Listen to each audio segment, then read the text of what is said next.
Hey, what's up, guys, and welcome back to today's video. We have a birthday today. It's 90 days of consistent reading today. So, yeah, happy birthday to me and to my channel. Alright, we're gonna continue reading journey, and today's story concerns in art. So, let's begin.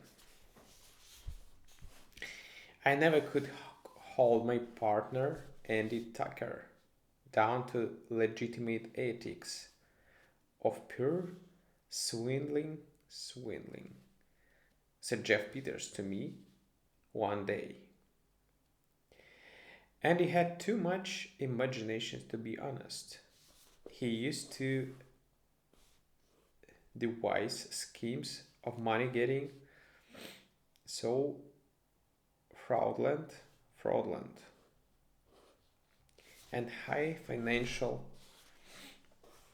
that they wouldn't have been allowed in the bylaws of a railroad rebate system. Myself, I never believed in taking any man's dollars unless I gave him something for it, something in the way of rolled gold, jewelry, garden seeds, lumbago lotion, stock certificates, stove polish, or a crack on the head to show for his money.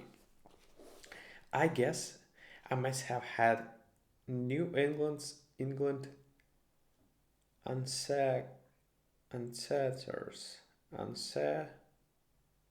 ancestors a way back and inherited some of their staunch, staunch and rugged fear of the police. But Andy's family, there was in a different kind. I don't think he could have traced his descent any further back than a corporation.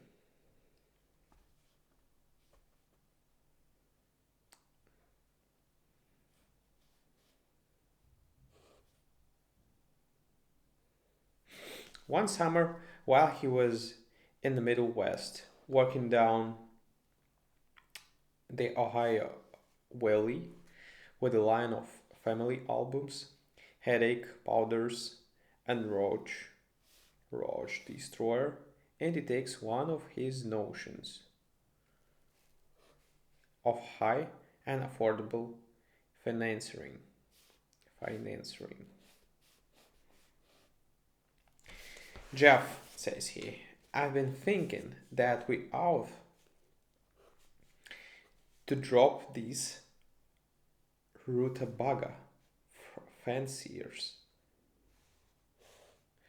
and give our attention to something more nourishing and prolific. If we keep off, if we keep on snap shooting these hinds, hinds for their egg money, will be classed as nature fakers. How about plunging into the fastness of the skyscraper country and beating some big ball caribous in the chest? Well, says I, you know my idiosyncra and idiosyncrasies, idiosyncrasies, idiosyncrasies. All right. I prefer a square, non-illegal style of business, such as we carrying on now. When I take money, I want to leave some tangible object in the other fellow's hands for him to gaze at and to distract his attention from my spoor, even if it's only a comical cast-dark finger ring for squirting perfume in a friend's eye. But if you've got a fresh idea, Andy, says I, let's have a look at it. I'm not so wedded to pretty graft that I would refuse something better in the way of a subsidy. I was thinking, says Andy, of a little hunt without horn, hound or camera among the great herd of the Medes Americanus, commonly known as the Pittsburgh Millionaires. In New York? I asked. No, sir, says Andy. In Pittsburgh. That's their habitat. Habitat. They don't like New York. They go there now and then just because it's expected to them. A Pittsburgh millionaire in New York is like a fly in a cup of hot coffee. He attracts attention and command, but he don't enjoy it. New York ridicules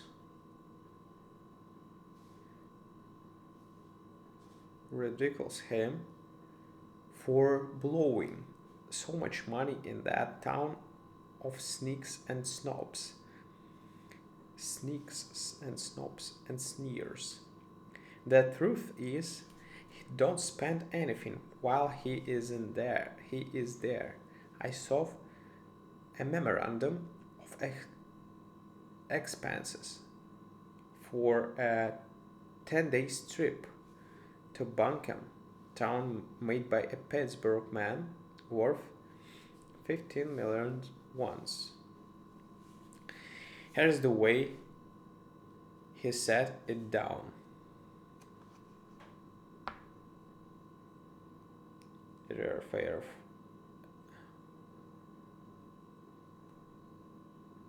fare to a form from to and from error rare from to and from. Here's the paycheck. Here's the bill. So the first position in there is error fare to and from 2100. Cab fare and to and from hotel 200. Hotel bill at 5 per day 50 bucks. Tips tips 5,750. So the total is 2,823. That's the voice of New York, goes on Andy. The town's nothing but a head waiter. If you tip it too much, it will go and stand by the door and make fun of you to the head check boy. When a Pittsburgher wants to spend money and have a good time, he stays at home. That's where we'll go to catch him. Well, to make a dance story more condensed, me and Andy catched our Paris green and anti-piperine powders.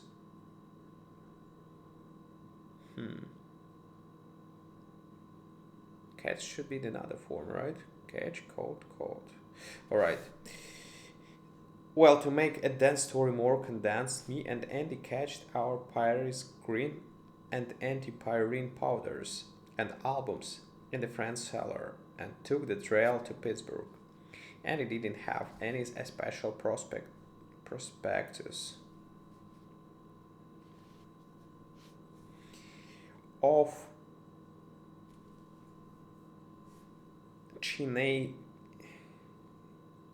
chicanery, chi, chicanery, and violence drawn up.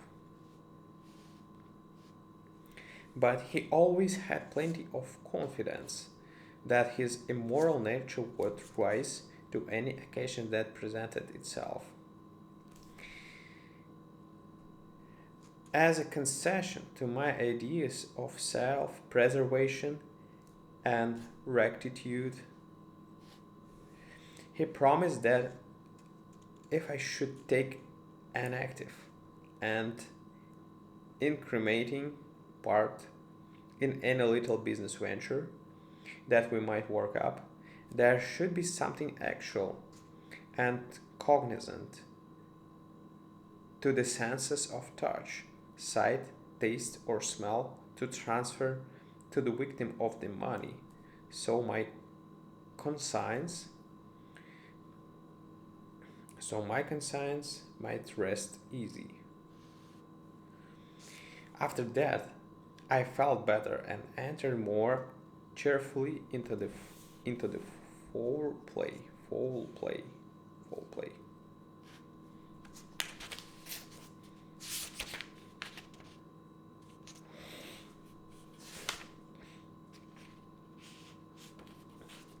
Andy, says I, as we straight through the smoke along the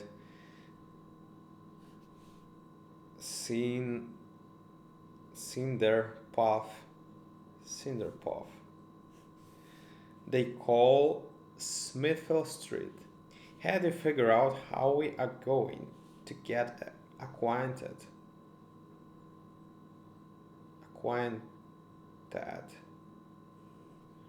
with these coke kings and pig iron squeezers. Not that I would decry my own worth or system of drawing room deportment and work with the olive fork and pie knife, says I, but isn't the entry nose nose into the saloons of the stogie smokers going to be harder than you imagined? If there isn't, if there is any handicap at all, says Andy, it's our own refinement and inherent culture.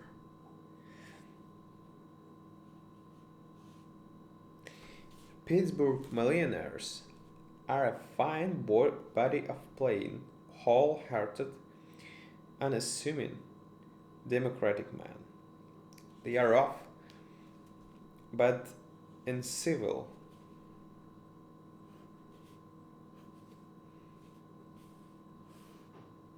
in their manners, and through and though their ways are boisterous and unpolished, under it all they have a great deal of impoliteness and discourtesy. discourtesy. Nearly every one of them rose from obscurity, says Andy, and they will live in it till the town gets to using smoke consumers. If we act simple and unaffected, unaffected, and don't go far from the saloons, and keep making a noise like an import duty on the street rails,